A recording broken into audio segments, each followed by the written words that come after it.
انسان دولت کے ملنے یا نہ ملنے کے حوالے سے ایک بہت بڑی غلط فہمی کا شکار ہے۔ انسان کو ملنے والی مال و دولت اور اقتدار، اس کو وہ اپنے لیے عزت اور تکریم کا باعث سمجھتا ہے۔ اس کے ملنے پر وہ یہ کہتا ہے کہ خدا نے مجھے عزت دار بنا دیا، اور یہ نہ ملے تو کہتا ہے خدا نے مجھے ذلیل کر دیا۔ لہٰذا اس کے نزدیک عزت اور ذلت کا جو معیار ہے وہ دولت کا ملنا یا نہ ملنا ہے، حالانکہ حقیقت جو ہے وہ بالکل اس کے برعکس ہے۔ یہ وہ نہیں سمجھتا کہ اللہ نے جس کو دنیا میں جو کچھ بھی دیا ہے آزمائش کے لیے دیا ہے۔ دولت اور طاقت دی ہے تو امتحان کے لیے دی ہے کہ وہ اسے پا کر شکر گزار بنتا ہے یا ناشکری کرتا ہے۔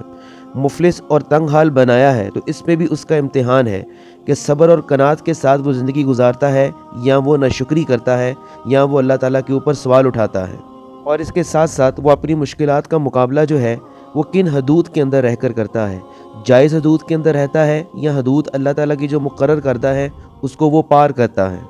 اور ایسی سوچ جو ہوتی ہے وہ خالص مٹیریلسٹک مادہ پرستانہ سوچ ہوتی ہے۔ اس کے نزدیک اہم چیز صرف دنیا کی لذتیں اور شہوتیں ہوتی ہیں۔ اگر دنیا میں اس کی نفسانی خواہشیں پوری ہو جائیں تو وہ کہتا ہے کہ میرے رب نے مجھے عزت دی، اور اگر دنیا میں اس کی نفسانی خواہشیں پوری نہ ہوں تو وہ کہتا ہے کہ میرے رب نے مجھے ذلیل کر دیا۔ انسان کسی فطرت کے بارے میں اللہ کہتا ہے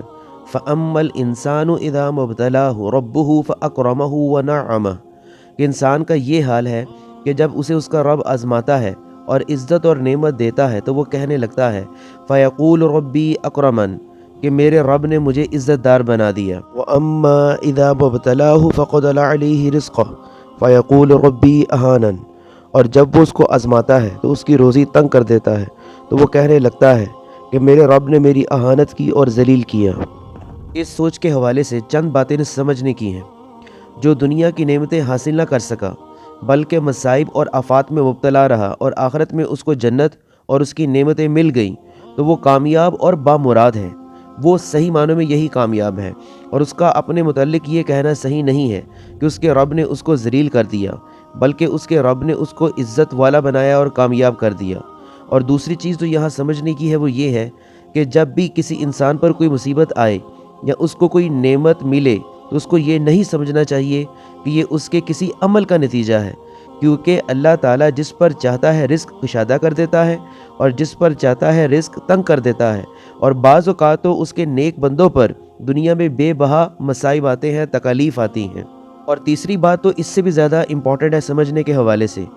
اور جو شخص فقیر اور محتاج ہو اس کو یہ نہیں بھولنا چاہیے کہ اگر اللہ تعالیٰ نے اس کو مال و زر نہیں دیا تو کیا ہوا، اللہ تعالیٰ نے اس کو اور بے شمار نعمتیں دی ہیں۔ مثال کے طور پر اس کا بدن اللہ تعالیٰ نے صحیح سالم رکھا ہے، اس کی عقل کام کر رہی ہے، وہ صاحب ایمان ہے اور عمل صالح پر قادر ہے، سانس لینے کے لیے ہوا ہے، پینے کے لیے پانی ہے اور کھانے کے لیے غذا اس کو میسر ہے۔ وہ ناگہانی آفات مثلاً وہ زلزلوں اور سمندری طوفانوں سے محفوظ ہے، اور مہلک اور موذی امراض سے وہ محفوظ ہے۔ کیا یہ چیز کسی فضل سے کم ہے؟ اور اگلی بات سمجھنے کی یہ ہے کہ جب اللہ تعالیٰ کسی انسان کو عیش و عشرت دے کر واپس لے لے تو اس کو یہ نہیں سمجھنا چاہیے کہ اللہ تعالیٰ نے اس کو عزت دینے کے بعد ذلت میں مبتلا کر دیا، بلکہ یہ سمجھنا چاہیے کہ اللہ تعالیٰ نے اس کو اپنی آخرت سنوارنے کا ایک اور موقع دیا ہے۔ اسی طرح انسان دنیاوی نعمتوں اور راحتوں سے جتنا زیادہ بہرہ اندوز ہوگا وہ اس قدر زیادہ ان کی محبت میں گرفتار ہوگا۔ تو دنیا کی نعمتیں ملنے کو عزت اور کرامت اور ان سے محرومی کو بے عزتی سمجھنا، یہ انسان کی سراسر مسکنسیپشن ہے اس دولت کے ملنے یا نہ ملنے کے حوالے سے۔